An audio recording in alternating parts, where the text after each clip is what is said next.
Hello everyone. The today's topic is forecasting and different types of forecasting. In every business, we have to forecast what will happen in the future. That is, we have to forecast the stock, we have to forecast the human resource requirement, we have to forecast the production, we have to forecast the finance. Everything we have to forecast and we have to plan accordingly. Okay, let us go for the introduction part of this forecasting and then we go for what are the different types of forecasting. Okay, first, coming to introduction part, planning and controlling of for operations take place at several levels. That is, as we know, operations will not take place at one stage of level, it takes at different stages of level. For this, we have to forecast our requirements, that is, our manpower, our finance, our human resource, our production capacity, machineries, and so on. Okay, let us see. As we know that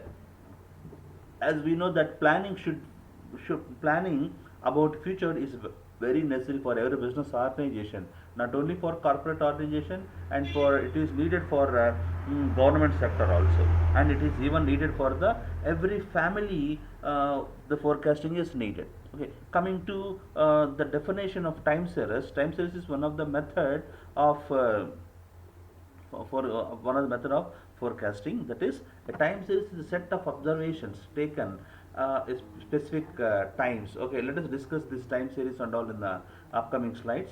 Just first, the first slide we will discuss about what is forecasting. Forecasting is nothing but we have to identify the requirements, we have to plan, and we have to control the required, the financial, human resource, power, and all these things. Okay, coming to the next one, that is, what are the different types of plannings that we have to made. That is, based on the time requirements, we have three different types of plannings. That is, immediate requirement, that is, the forecasting should be done for the current operations and for the immediate future. That is, the forecasting should be available in the form of translated into demand and materials. That is, we have to forecast the specific labor, skills, times, usage, and specific requirements. Okay, then coming to intermediate, that is, the forecasting should be done for 1 to next 12 months. Okay, then coming to the four long range of requirements, that is, the forecasting for which should be done for 1 to 10 years. Okay, that is, the forecasting can be done for three different stages of level, that is, immediate requirement, and that is for the current activity, and for the intermediate one, that is 1 month to 12 months, and for long range of requirement, that is 1 year to 10 years, we have to forecast the labor, materials, and time, and financial resources and all. Okay, then coming to the next one.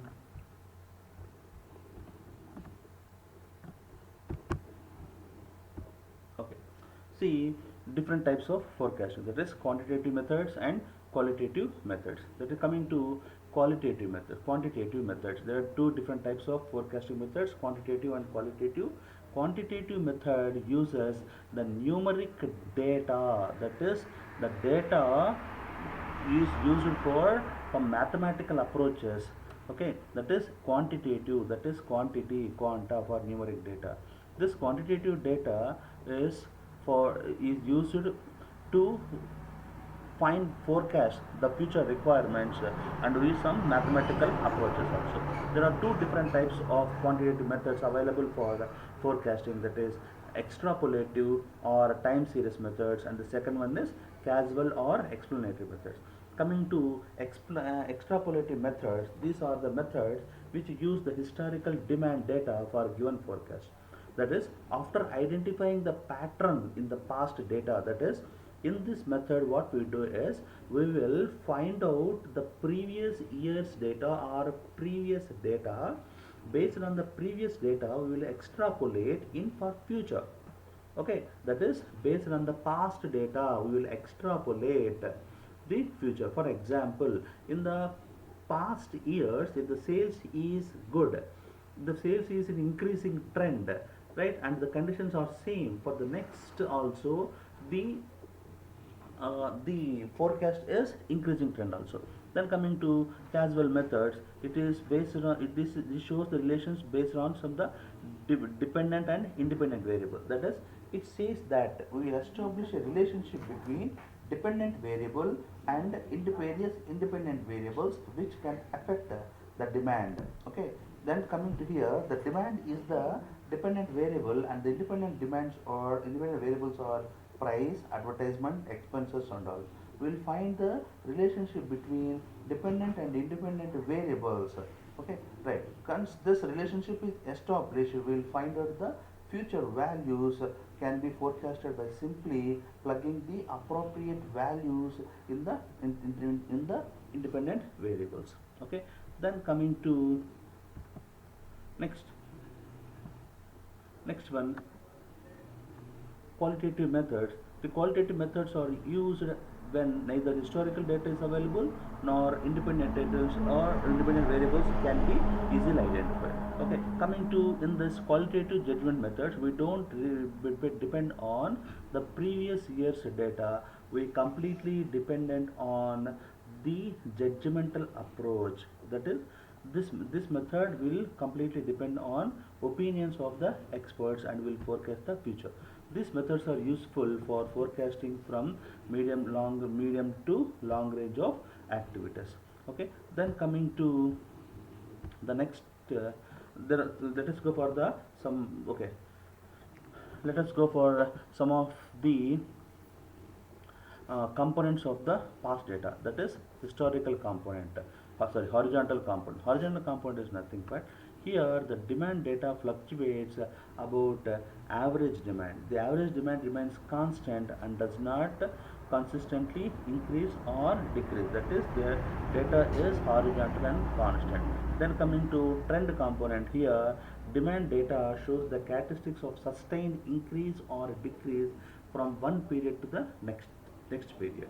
Okay. Then coming to the demand of the product shows a positive trend during the growth stage of the product life cycle, where it shows the negative trend in the decline stage of the product life cycle. That is, in case of this, it shows that the trend will shows a positive relation in case of product life cycle growth stage and a negative relation in case of product life cycle decline stage. Okay. Then coming to seasonal components, in some products, in some cases, the demand is positive or negative based on the seasons. For example, there is more demand for umbrellas in monsoon season and less in the rest of the year.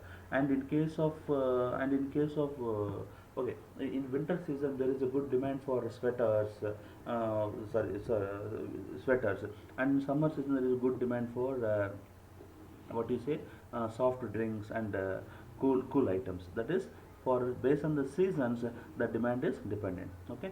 Then coming to social component is nothing but here the social component is similar to seasonal factors.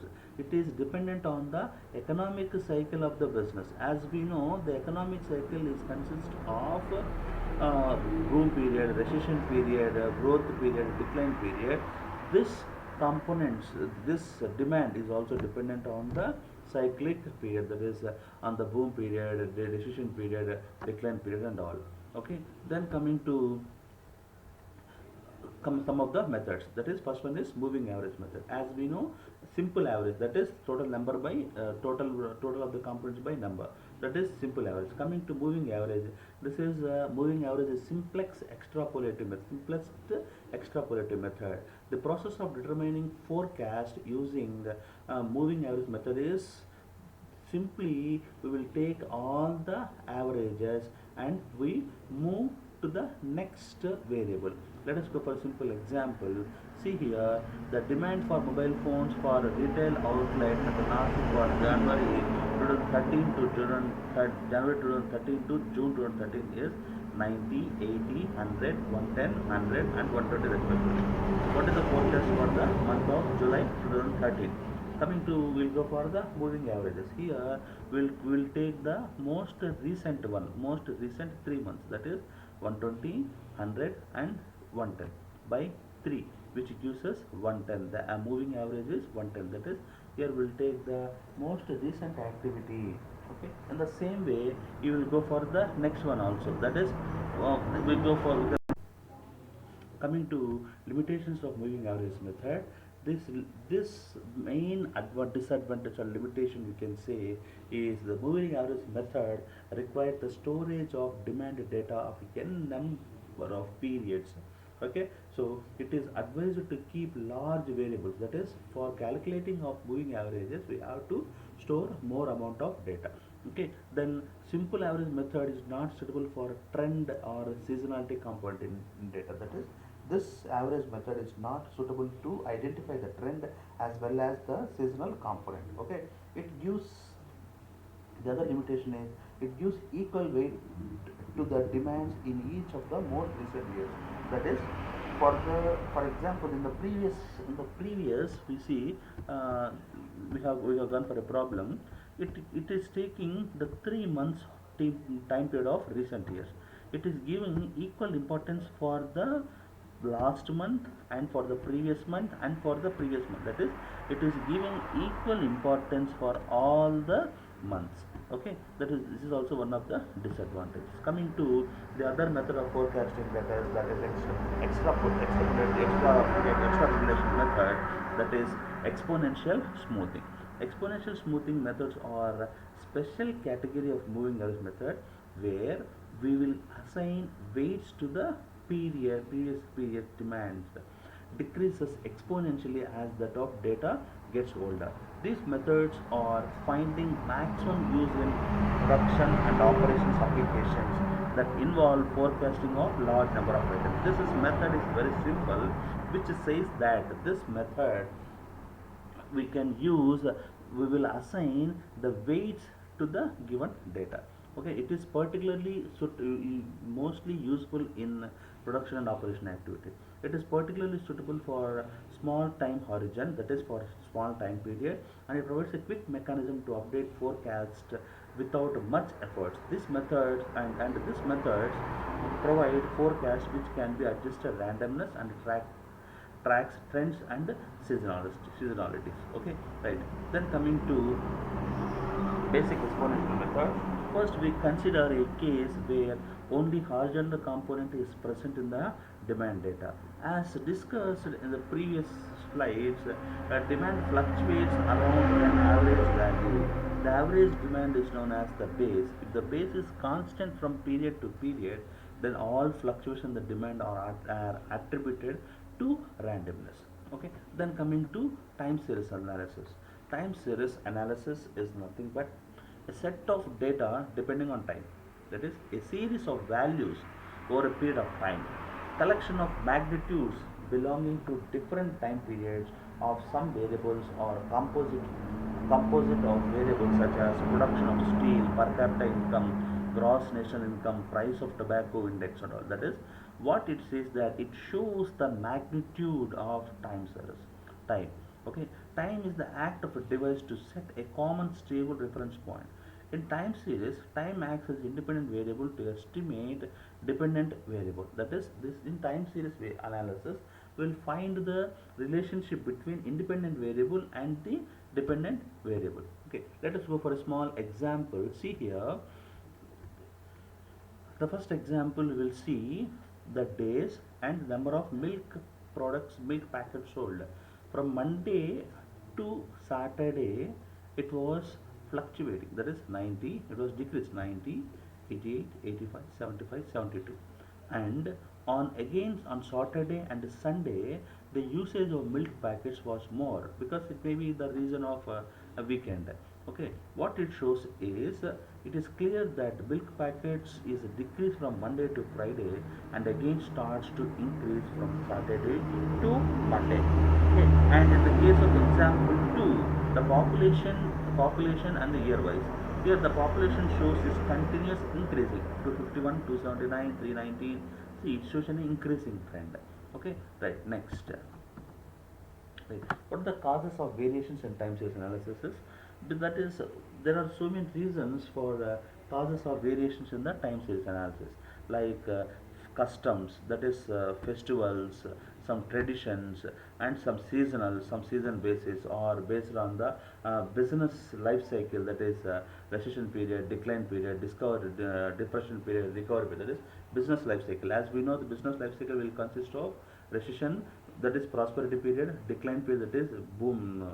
I'm sorry, we have prosperity period, that is boom period, and we have decline period, that is recession period, depression period, that is decline period, and then recovery, that is growth period. And there are some other causes like natural calamities like earthquake, epidemics, floods, droughts, and political movements, changes, wars. These will cause changes in the time series later. That is customs, traditions, festivals, seasons, and business cycle, natural calamities, political changes, wars, and any disturbances in the society will causes the change in the time series analysis.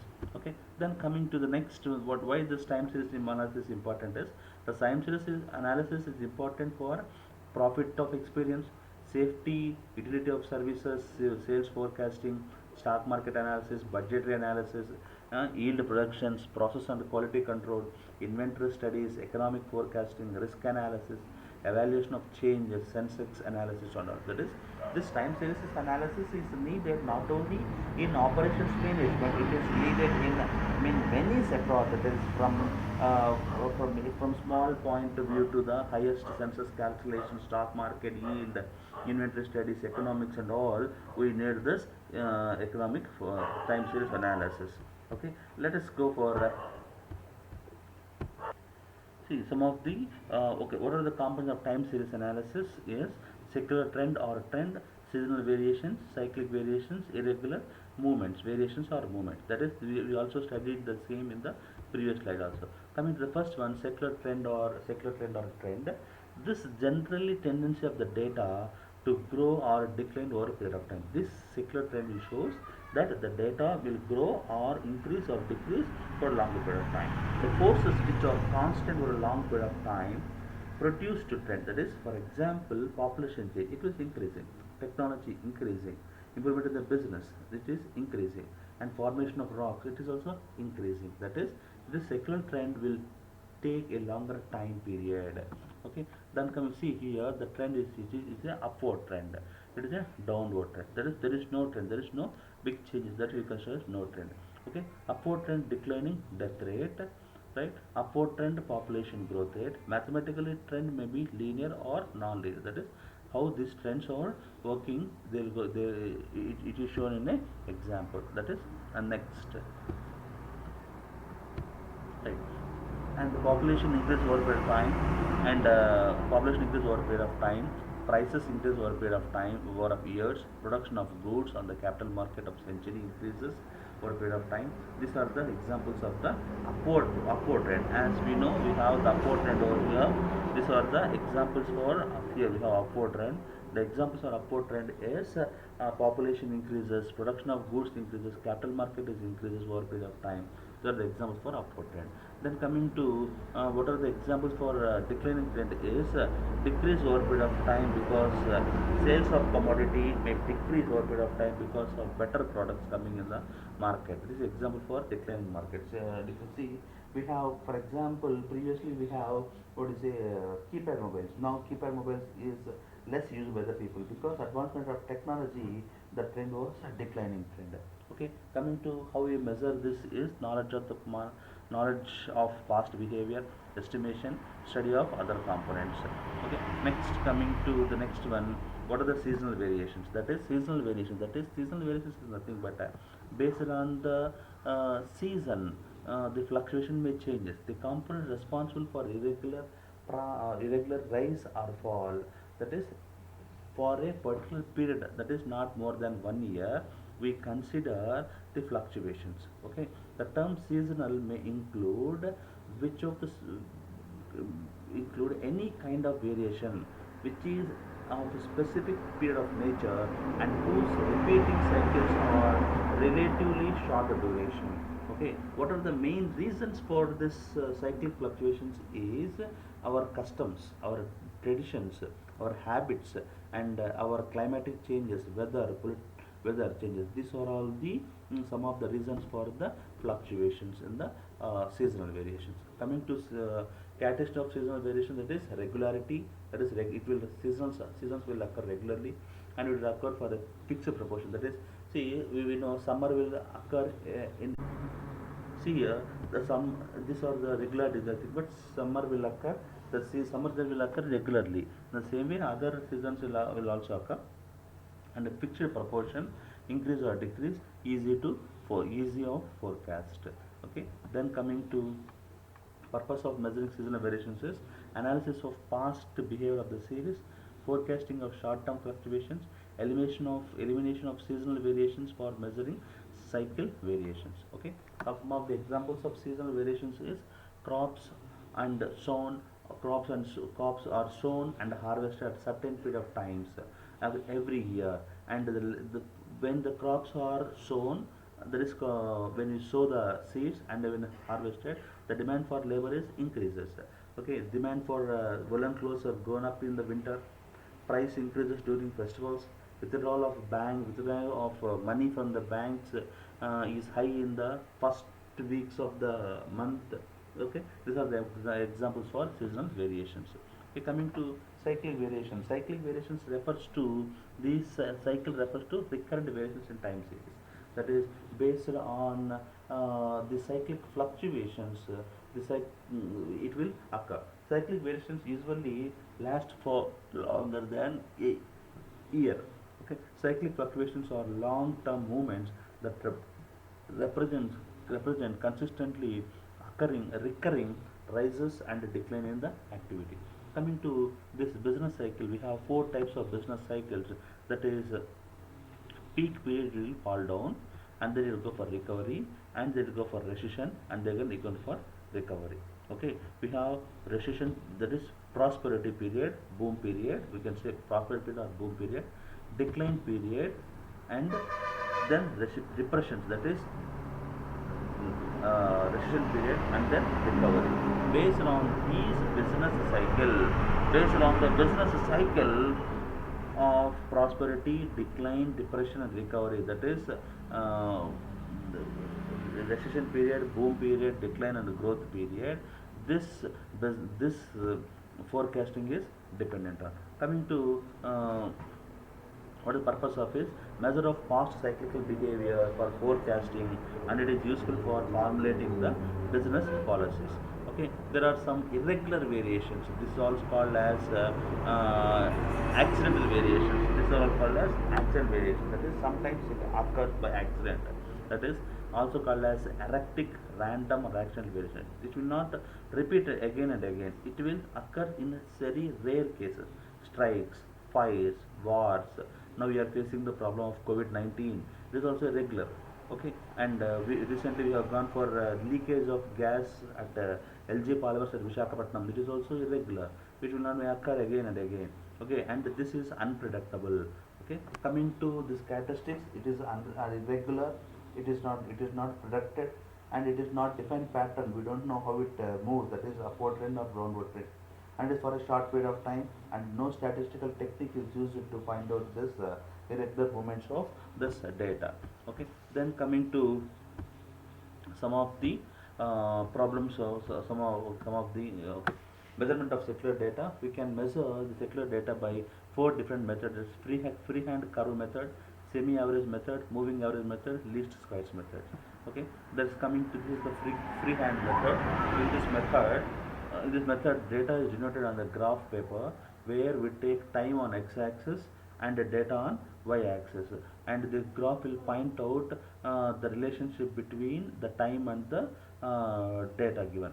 See here we have given the time in form of years and the profit in lakhs. Okay, now we'll go for a graph of it. See here. Okay, see here. We have gone for a trend line. See, in 149 it was in the year 1992 it was a decrease, and then it starts increasing. So it starts here, and then it starts decreasing. That is, it is the trend. It is the trend. Okay, then coming to average method. This method is, as we know, in this method we will take the averages. Let us go for a small example so you understand. See, this is the moving averages. That is, first we take here also the data is given the year and the production of truck in terms of tons of data. The data here 150. The data first we consider four variables: 150 plus 152 plus 153 plus 151. That is 150, and then four variables. That is, we go for an average. We will get 151.50, and we go for the next variables. That next four variables. Then 154, 153, 156, and 158 by 4 will give us 155.25. That is, here the data will consider there are total 8 trends. We will divide the 8 trends into two parts, 4 into 4. Okay, see here there are 8 variables. We'll divide the variables into two parts, 4 into 4 and 4. The first will go for average of first 4 and the average of the next 4. Okay, then here also we can see the average of the first 4 and average of the next 4. Okay, this is of moving averages. We also discussed about moving average in the previous slide. That is, the average is moving from one data to one data. You see the data is given here. It is the most popular method for calculating long-term trend. This method is also useful for seasonal fluctuations, cyclic fluctuations, and irregular fluctuations. In this method, we will calculate moving average for certain years. See here, what you do is first data, second one, third one by 3, and we will use the first variable, and we consider second, third, and fourth by 3. That is because we consider 3 variables. So we go by 3, and for next one we omit the second one, and we go for third, fourth, and fifth by 3. Likewise, we will go for the continuation of the analysis. Okay, for first one we go for 20 plus 25 plus 33 by 3. The next we go for 25 plus 33 plus 33 by 3. Next we go for 33 plus 27 plus 35 by 3. Like this we will go for moving averages. Okay, that here also we will see the same. Okay, right.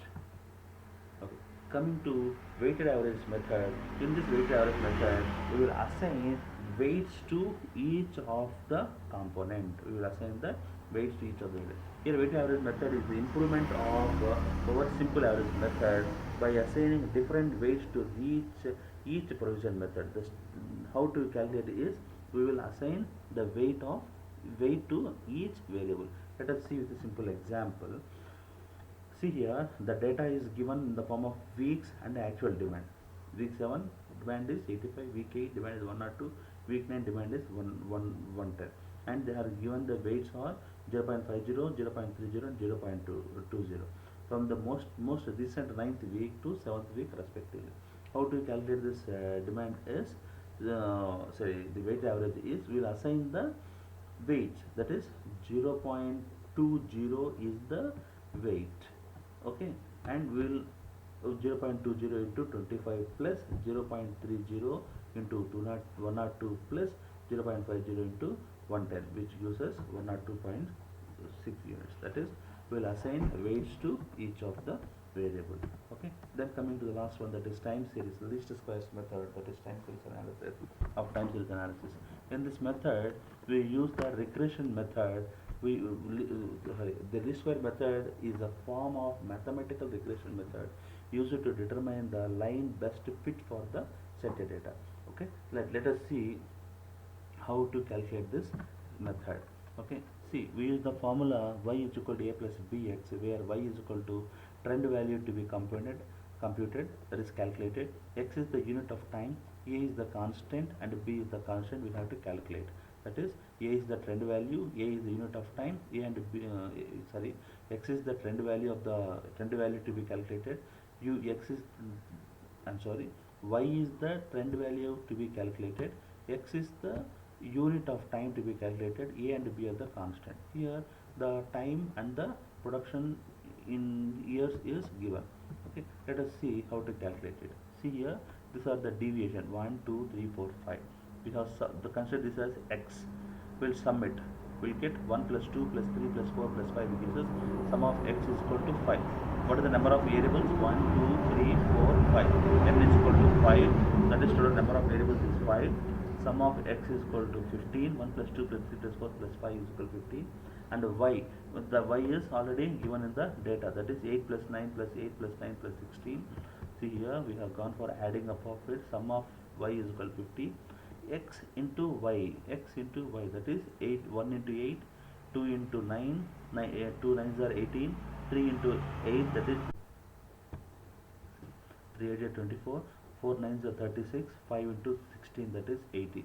Okay, sum of x into y, sum of xy is equal to, that is we add up of this 8 plus 6, 8 plus 18 plus 24 plus 36 plus 80, we get 166, and then x square, that is we will go for squaring of it. 1 into 1, 2 into 2 gives us 4, 3 into 3 gives us 9, 4 into 4 gives 16, 5 into 5 gives 25.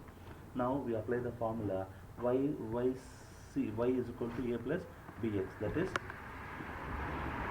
a, that is here 5.2 plus 1.6 in, that is x is equal to 1, here x is equal to 1, that is equal to 6.8. We will go for the calculation of in this form, and then we'll apply the formulas where sum of y is equal to 50. See here, sum of y is equal to 50, and then n, how many number of variables? 5, n 5a plus 15, sum of x is equal to 15 b, and we apply this, the sum of xy is equal to 166, sum of x is equal to 15 and a is constant, plus 55, sum of x square is equal to 55, b is the constant. Okay, now we go for the calculation, that is 5a plus 5b, 15b is equal to 150, 15a plus 55b is equal to 166. We'll go for calculation, so that we'll get minus 10b is equal to 16, 16b is equal to 1.6. Okay, and then we will apply this. From that we know the value of b is equal to 1.16.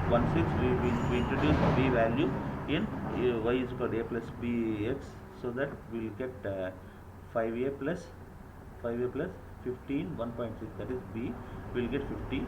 After calculation we get a is equal to 5.2. So we now introduce the values in the formula. Y is equal to a plus bx, y is equal to a is 5.2, b is 1.6, x, that is x. Okay, from this we will calculate x is 6. Okay, that is x is nothing but now we have 5 variables. The x is the 6th variable which we have to forecast. X is equal, here it is equal to 14.19. Okay, if you have any doubts you can contact me. Thank you.